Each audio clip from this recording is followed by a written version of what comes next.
నమస్కారం. BPC weekly news రౌండప్కి స్వాగతం. నేను మీ కిషోర్. భీమిలి పరిధిలో గత వారం రోజుల్లో జరిగిన వార్తా విశేషాలను ఇప్పుడు చూద్దాం. సింహాచలం శాంతి హోమంలో పాల్గొన్న ఎమ్మెల్యే గంటా శ్రీనివాసరావు. నూతన ఇసుక విధానంపై లారీ ఓనర్స్ నిరసన.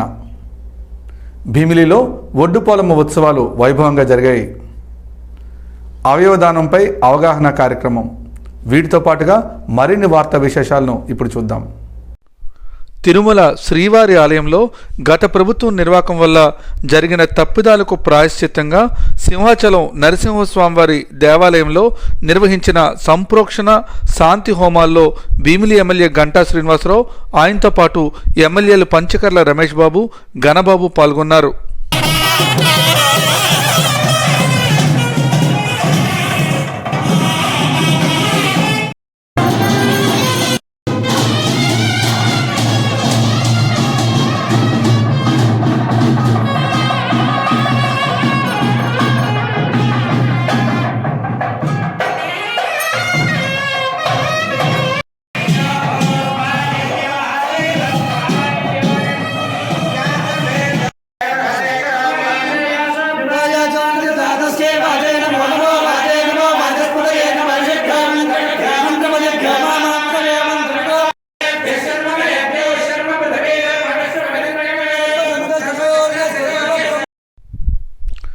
కూటమి ప్రభుత్వం ప్రవేశపెట్టిన నూతన ఇసుక విధానం వల్ల తీవ్ర నష్టం వాటిల్లుతుందని లారీ ఓనర్స్ అసోసియేషన్ సభ్యులు నిరసన వ్యక్తం చేశారు.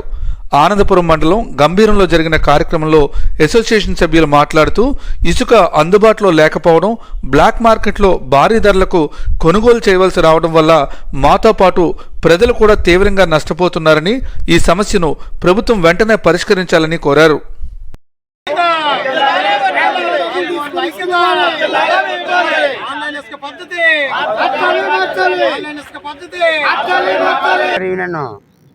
నేను క్యాషియర్ అండి. నా పేరు మాధవరావు అండి. ఇది పద్ధతి పెట్టింది అయితే బాగానే ఉంది కానీ విధానం అయితే బాగోలేదండి. ఎందుకంటే ఆ రీచెస్లో ఆన్లైన్లో పెట్టారు కదా డీడీలు. ఇప్పుడు లారీ వాళ్ళు ప్రతి ఒక్కరు కూడా నెట్లో డీడీలు బుక్ చేసుకుని ట్రాన్స్పోర్ట్ చేయాలంటే చేయలేరండి. ట్రాన్స్పోర్ట్ చేయడానికి అంత చదువుకోలేదండి. ఇప్పుడు ఆన్లైన్ పెట్టడం వల్ల ఎవరెవరో బ్రోకర్లు మీడియాలో అక్కడేమో డీడీలు తీసేయడం, దాన్ని ఏమో దళార వ్యవస్థగా మాకు అమ్మడం జరుగుతుందండి. ఆ డీడీలు కూడా వారానికి ఒకటో రెండో మాకు ట్రాన్స్పోర్టింగ్ చేసుకోవడానికి అవకాశం వస్తుంది. దీనివల్ల మా లారీలు ఆగిపోయి చాలా ఇబ్బంది పడుతున్నాం. భీమిలిలో రెల్లు కులస్తుల ఆరాధ్య దైవం ఒడ్డుపోలమ్మ అమ్మవారి ఉత్సవాలు ఘనంగా జరిగాయి. ఈ సందర్భంగా అమ్మవారికి ప్రత్యేక పూజలు నిర్వహించారు. ఇందులో భీమిలితో పాటు విశాఖ, విజయనగరం జిల్లాల నుండి కూడా భక్తులు పెద్ద సంఖ్యలో పాల్గొని అమ్మవారిని దర్శించుకున్నారు. ఉత్సవాల సందర్భంగా నిర్వహించిన ఊరేగింపులు అందరినీ విశేషంగా ఆకట్టుకున్నాయి.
భీమిలి జోన్ పరిధిలో 2వ వార్డు కార్పొరేటర్ గాడు చిన్నకుమారి లక్ష్మి, 4వ ward corporator Daulapalli Kondababu GVMC council సమావేశంలో తమ వార్డుల్లో గల సమస్యలను పరిష్కరించాలని కోరారు.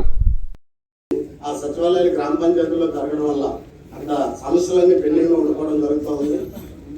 అక్కడికి వెళ్ళే లబ్ధిదారులు ఎవరైనా వెళ్తే అక్కడ సమస్యలు పరిష్కారం చేయమంటే ఎండిఓ దగ్గరికి వెళ్ళమని కొంతమంది చెప్తాను, జోనల్ కమిషనర్కి వెళ్ళమని కొంతమంది.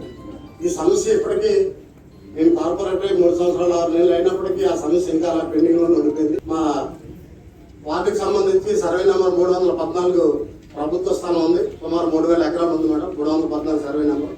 దాంట్లో విపరీతమైన ఆక్రమణలు జరుగుతూ ఉన్నాయి. అని మేము జోనల్ ఆఫీస్కి ఫోన్ చేసినా కానీ, రెవెన్యూ వాళ్ళకి ఫోన్ చేసినా కానీ దాని మీద ఎవరు పట్టించుకోవట్లేదు. మాట్లాడే మనం లైటింగ్ వ్యవస్థ గురించి మాట్లాడడం, కమిషనర్ గారు కూడా సంపూర్ణంగా దాని గురించి చెప్పడం కూడా జరిగింది.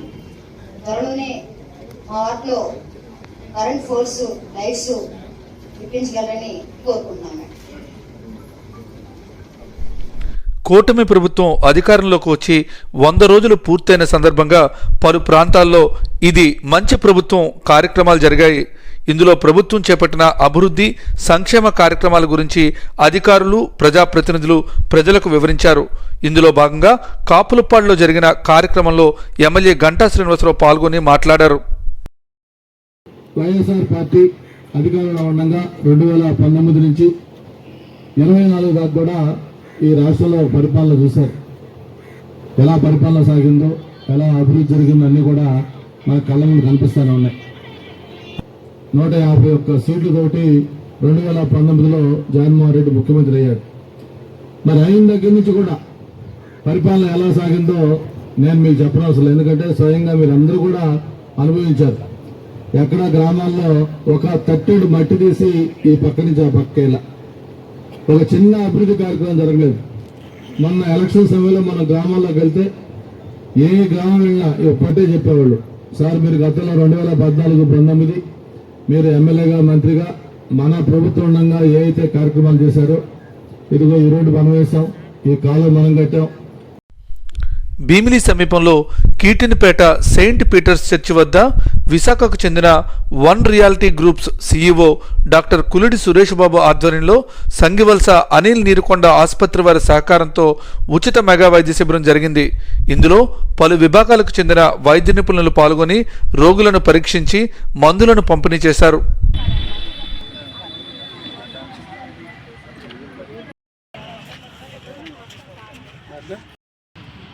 ఈరోజు ఈ భీమునిపట్నం సెయింట్ పీటర్స్ చర్చి 77వ ఫార్మేషన్ డే సందర్భంగా వన్ రియాలిటీ గ్రూప్స్ తరఫున ఉచిత మెగా వైద్య శిబిరం భీమునిపట్నం సీజన్పేటలో ఏర్పాటు చేయడం జరిగింది. Church compound.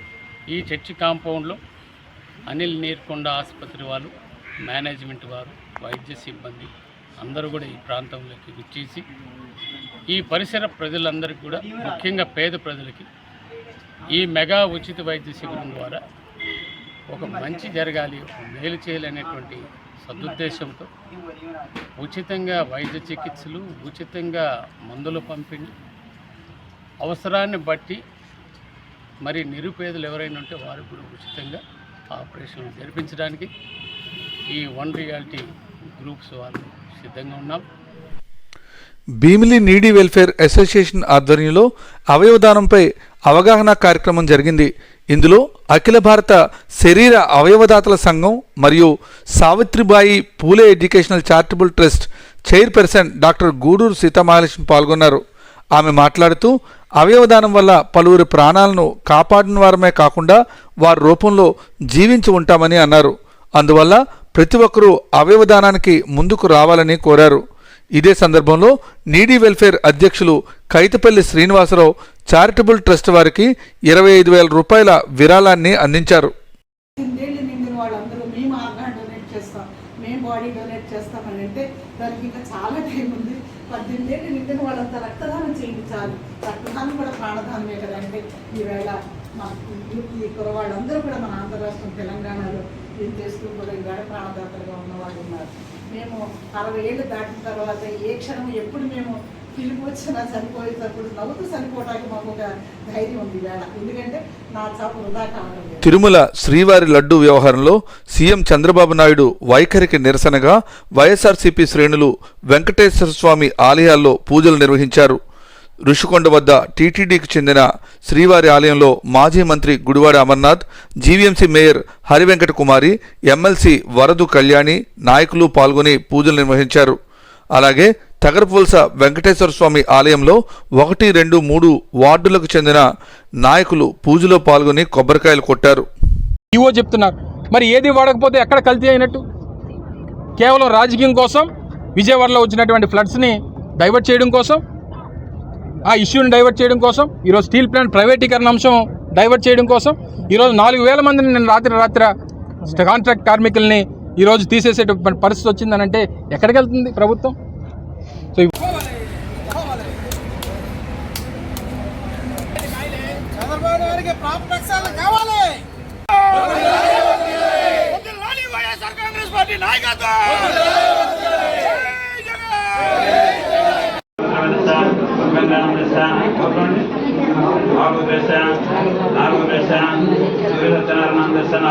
వెంకటకృష్ణ నామ దశ యజ్ఞేశ్వర